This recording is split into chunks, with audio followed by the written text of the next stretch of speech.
នៅក្នុងសង្គមនេះអ្វីសុទ្ធតែមានតម្លៃដរាបណាត្រូវថ្លៃអ្វីក៏អាចទិញបានដែរ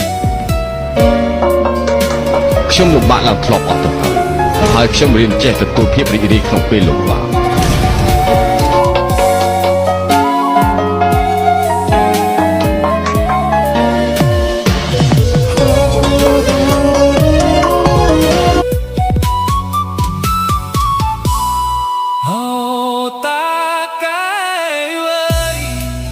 ខ្ញុំរេអាឡ័យនៅតែ